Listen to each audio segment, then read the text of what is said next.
Good morning, children. How are you? You all are fine? Very good. Yesterday and before yesterday, we read about the land and interior of the earth, lesson number 13 in geography. ज़मीन और उसके अंदरूनी अर्थ की जो अंदरूनी हिस्सों के बारे में हमने पढ़ा। सरफेस ऑफ द अर्थ के बारे में रीड किया। 1/3 जो लगभग 29% जो इलाका है हमारा अर्थ सरफेस का, ये लैंड से कवर है। बाकी 71% कवर किया हुआ है किससे? वाटर से। डिस्ट्रीब्यूशन लैंड और वाटर का हमने पढ़ा। इसके बाद में अर्थ की इंटीरियर पोजीशन के बारे में हमने पढ़ा। इसी के साथ साथ हमने पढ़ा हमारी अर्थ के लेयर्ड स्ट्रक्चर के बारे में, किस तरह से कितनी लेयर्स बनी हुई है, क्रस्ट, मेंटल और कोर के बारे में हमने रीड किया। इसके बाद हमने रीड किया यहाँ के अलग अलग जो पोजीशन थी, अलग अलग प्लेट्स के बारे में, टेक्टोनिक प्लेट्स के बारे में रीड किया। इसके बाद हमने रॉक्स से चट्टानों के बारे में भी रीड किया। तो ये भी एक पार्ट था। इसी के साथ साथ हम रीड कर रहे थे kinds of rocks. Kinds of rocks में कौन कौन सी तरह की रॉक्स वगैरह होती हैं उसके बारे में हम बात कर रहे थे। इसमें देखा इग्नियस रॉक्स के बारे में हमने पढ़ा। इग्नियस रॉक्स जो कि यहाँ पे ठंडा होने के बाद हॉट मोल्टन मटेरियल होता है, उसको ठंडा होने के बाद में ये हमारे पास में इग्नियस रॉक्स बनती, उसके बारे में जानकारी हमें मिली। इसके साथ साथ जो लावा वगैरह निकलता है बाहर और किस तरह से लावा वोल्केनिक रॉक्स वगैरह जो होती हैं वो कैसे बनती हैं, इसके बारे में भी हमने रीड किया। प्लेट्यूज, पठार किस तरह से बनते हैं, इग्नियस रॉक्स वगैरह किस तरह से यहाँ मिलती है और ये लेयर्स के रूप में भी हमें मिल सकती हैं। तो ये हम देखते हैं प्राइमरी रॉक्स वगैरह, इनको क्यों कहा जाता है? क्योंकि ये सरफेस ऑफ द अर्थ पे सबसे पहले बनी, इसीलिए इसको प्राइमरी रॉक्स के रूप में जाना जाता है। Now sedimentary rocks. Sedimentary rocks नाम जो सेडिमेंट्स हैं, सेडिमेंट्स जानते हो, अलग अलग तरह की जो चट्टानें हैं, पत्थर हैं जो बनते हैं डिपोजिशन ऑफ सेडिमेंट्स से। सेडिमेंट्स जानते हो, अलग अलग तरह के जो लेयर्स के रूप में कंकर, पत्थर, रेत और भी बहुत सारी चीज़ें पता नहीं क्या क्या मिक्स होती रहती हैं, पानी में बह करके आती है, एक के ऊपर एक लेयर बनती जाती है और वो धीरे धीरे कई सालों तक जमी रहती हैं। इसमें जो सेडिमेंट्स या जो भी जमता है आकर के वो सब इसी का पार्ट कहलाता है।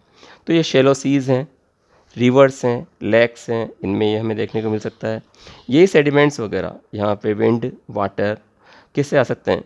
या तो हवा के से उड़ कर के आए, पानी में बह कर के आए, या बर्फ़ के साथ में बह कर के निकल कर के टुकड़ों के रूप में आते हैं। तो ये एक प्रकार से कहलाते हैं, हमारे को सेडिमेंट्री रॉक्स के रूप में बनते हैं। ये सेडिमेंट्स जो डिपोजिशनल लेयर है लेयर की, और ये हार्डन होती है अपनी वेट के हिसाब से, क्योंकि ऊपर से कभी भी हम देखते हैं, आप एक गिलास में पानी लो, रेत या मिट्टी देखो जमाओ, थोड़ी देर बाद में उससे हम देखेंगे लेयर्स के रूप में नीचे की तरफ जम जाता है। सेम यही पोजीशन है हमारे पृथ्वी पे भी। नदियाँ, समुद्र, जाने कहाँ कहाँ से पानी हमारा बारिश का भी आता है जाता है, और वो जा कर के सब एक जगह इकट्ठा होता है। इकट्ठा होने के बाद पानी ऊपर रहता है और पानी के नीचे वाली सतह पे जो भी सेडिमेंट्स हैं, कचरा भी हो सकता है, मिट्टी भी हो सकती है, रेत भी हो सकती है, कंक्रीट भी हो सकती है, वो सब एक फॉर्म में जमती चली जाती है और काफ़ी टाइम तक वो सेम उसी पोजीशन में पड़ी रहती है। तो ये एक प्रकार से चट्टान का रूप ले लेती हैं। ये डिपोजिशन जो सेडिमेंट्स का है, यही सेडिमेंटरी रॉक के रूप में बनती हैं।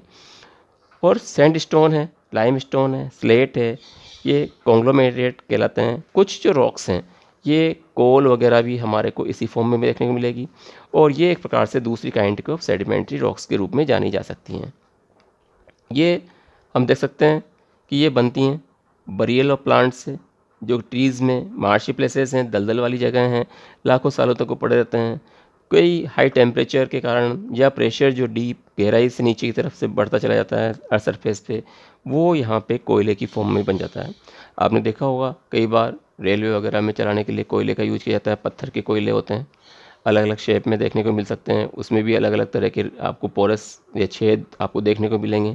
तो ये एक्चुअल में वो सब चीज़ें वही हैं जो कि काफ़ी टाइम तक, हज़ारों सालों तक, पता नहीं कब तक ज़मीन में दफन रही, उसके बाद निकाली जाती है। तो वो कंडीशंस, वहाँ सिचुएशन चेंज होती जाती है। नेक्स्ट है मेटामॉर्फिक रॉक्स। मेटामॉर्फिक रॉक्स कुछ टाइम के लिए इग्नियस रॉक्स वगैरह या सेडिमेंट्री रॉक्स हैं, जो कि एक प्रकार से चेंज होती है किस में? अल्टर्ड पोजीशन में, जो कि एक्सट्रीम हीट हो या प्रेशर हो इंटेलिजेंस का अर्थ पे। और कुछ सच रॉक्स जो कि देखो इसमें लिखा हुआ है, सच rocks that become quite different from the original rocks are called metamorphic rocks। कुछ रॉक्स जो है कि एक प्रकार से बिल्कुल डिफरेंट हो जाती हैं ओरिजिनल रॉक्स से, इसी को मेटामॉर्फिक रॉक्स के रूप में जाना जाता है। कुछ टाइम के लिए सम रॉक्स कंटेन यूजफुल मिनरल्स, बहुत सारे मिनरल्स काम के भी हो सकते हैं, जो कि क्योंकि मिट्टी, रेत, सीमेंट, कोर्स, पता नहीं क्या क्या चीज़ें बन करके उसमें मेटल्स वगैरह आते हैं मेटामॉर्फिक रॉक्स में। और ये सारी सिचुएशन के हिसाब से हम कह सकते हैं कि किस कौन कौन सी चीज़ें इसमें मिक्स होती हैं। तो यहाँ पे ये बताया हुआ है कुछ जो कंटेन करते हैं यूजुअल मिनरल्स में कौन कौन से हैं। इंपॉर्टेंट मिनरल्स जैसे गोल्ड है, सिल्वर है, आयरन है, कॉपर है, और जो भी ज़मीन में से बाद में निकाला जाता है, निकलता है, हमें मिलता है, उससे पता लगता है कि ये इस टाइम पे यहाँ पे दफन थी या गिरी या जमी हुई थी। Such rocks are very useful to man, ये इस तरह की जो चीज़ें हैं इंसान के लिए तो बहुत काम की हैं। फॉर एग्जांपल स्लेट है, मार्बल है, ग्रेफाइट है, नीज हैं, ये मेटामॉर्फिक रॉक्स के ही रूप में बनती हैं। ये ट्रांसफॉर्म होती हैं किससे? फॉर्म्स ऑफ क्ले से, लाइमस्टोन से, कोयले से और ग्रेनाइट से। ये सब जो अधिकतर डेकन प्लेट्यूज हैं, ये ही एक प्रकार से कंसिस्ट करती हैं मेटामॉर्फिक रॉक्स में। मेटामॉर्फिक रॉक्स से जो कि मोर रेजिस्टेंट होती हैं या हार्डर हो सकती हैं इग्नियस रॉक्स से और सेडिमेंट्री रॉक्स से।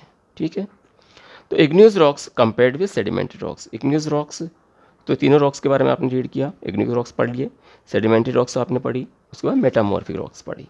उसके बाद igneous rocks compared with sedimentary rocks. Igneous rocks और सेडिमेंट्री रॉक्स के बीच में क्या कंपेयर है या तुलना कैसे की जा सकती है उसके बारे में रीड करेंगे। यहाँ जो बता रखा है, igneous rocks are formed by the cooling of the molten matter under the earth's crust or by the cooling of lava on the earth's surface, while the sedimentary rocks are formed by the deposition of sediments on the floor of the sea or land. Igneous rocks are primary rocks because they were formed first of all on the surface of the earth or sea, while the sedimentary rocks are secondary ones because they were formed by the deposit of different sediments. Rocks are solid rocks, while the sediment rocks are found in layers one about the other. तो igneous rocks वगैरह जो बनती हैं ठंडा होने के बाद बनती हैं। जो मोल्टन मटेरियल होता है जो कहाँ से निकलता है, ज़मीन में से ऊपर की तरफ जो लावा निकलता है उसके और क्रस्ट के ऊपर वाली सतह पे जमता है। जो सेडिमेंट्री रॉक्स बनती हैं और डिपोजिशन ऑफ सेडिमेंट्स के हिसाब से हमें देखने को मिलती है समुद्र या ज़मीन के ऊपर वाली सतह पे होती हैं। इग्नियस रॉक्स जो प्राइमरी रॉक्स कहलाती हैं, क्यों? क्योंकि ये एक प्रकार से सबसे पहले बनती हैं सरफेस पे, अर्थ पे, और ये इसी वजह से प्राइमरी रॉक्स का नाम इनको दिया जाता है। जो सेडिमेंट रॉक्स हैं जो सेकेंडरी रॉक्स कहलाती हैं, क्यों? क्योंकि ये एक प्रकार से बनती है डिपोजिशन ऑफ डिफरेंट सेडिमेंट्स से, अलग अलग तरह के सेडिमेंट्स के यहाँ जमने के बाद, जैसे कि हमने बात करी। उसके बाद में igneous rocks are solid rocks. Igneous rocks जो होती हैं वो सॉलिड होती हैं क्योंकि वो लावा वगैरह से निकलती हैं, जमती हैं उसके बाद में। और सेडिमेंट रॉक्स जो बनती हैं ये लेयर्स के रूप में देखने को आपको मिलेगी। इग्नियस रॉक्स कंटेन करती हैं क्रिस्टल फॉर्म में डिफरेंट मिनरल्स के रूप में, जबकि सेडिमेंट रॉक्स कंटेन करती है फॉसिल्स के रूप में। फॉसिल जानते हो, अवशेष। अवशेष किसको बोल सकते हैं? जो कि जानवर वगैरह काफ़ी सालों से दफन हो गए ज़मीन में बहुत नीचे, है ना। पेड़ पौधे हैं, कोई विपत्ति आ गई या ऐसा कोई एक्सप्लोजन हो गया, कोई इस तरह से ज़मीन ऐसा कोई प्राकृतिक विपदा हो सकती है जिसमें कि उठा पटक हो गई, सारा ज़मीन की चीज़ें सतह पे नीचे दब गई, तो वो फॉसिल्स कहलाते हैं। जो यहाँ पे एम्बेडेड रिमेन्स जो एनिमल्स के हैं, प्लांट्स के ऑर्गेनिज्म हैं, ये सब इसी के जाने जाएंगे। ग्रेनाइट है, बेसाल्ट है, ये बेस्ट एग्जाम्पल है इग्नियस रॉक्स के। जबकि सैंडस्टोन, लाइमस्टोन, कोल, ये एक प्रकार से एग्जाम्पल है सेडिमेंट्री रॉक से। ये आपको समझ में आ गया अच्छी तरह से। इग्नियस रॉक्स क्या चीज़ कहलाती है, सेडिमेंट्री रॉक्स क्या चीज़ कहलाती है, और मेटामॉर्फिक रॉक्स क्या चीज़ कहलाती है। और तीनों के बारे में जो हमने पढ़ा, इग्नियस रॉक्स जो सेडिमेंट्री रॉक्स के बीच में जो कंपेयर किया हुआ है, इसके बाद हम नेक्स्ट टाइम बात करेंगे मिनरल्स के बारे में। मिनरल्स जो कि एक प्रकार से नेचुरल रिसोर्सेज हैं हमारे, और रॉक्स से, चट्टानों के माध्यम से हमें मिलते हैं। तो मिनरल्स कौन कौन से हैं ये सब हम कल रीड करेंगे नेक्स्ट टाइम। आज के लिए आपके तीनों ये काइंड्स ऑफ रॉक्स को रीड करना है, अच्छे से ध्यान देना है कौन कौन सी इंपॉर्टेंट चीज़ है, कौन कौन सा डिफरेंसेस इसमें है, इग्नियस रॉक्स कैसे मिलती है, सेडिमेंट्री रॉक्स कैसे बनती है, मेटामॉर्फिक रॉक्स कैसे हमारे को मिलती है। और तीनों के बीच में जो कंपेयर, या इग्नियस रॉक्स और सेडिमेंट्री रॉक्स के बीच में जो कंपेयर दिया हुआ है, उसके बारे में भी हमें रीड करना है, देखना है 2 बार अच्छे से, ताकि ये सारी चीज़ें हमें आगे जा कर के, क्योंकि हमारे काम की है और ये चीज़ हमारे लिए इम्पोर्टेंस रखती है कि तीनों काइंड्स जो रॉक्स की हैं उसके बारे में हमें जानकारी मिले और उसके बाद में हम आगे बढ़ेंगे मिनरल्स के बारे में। तो ये आपको रीड करना है, ठीक है। Okay bye, read the lesson.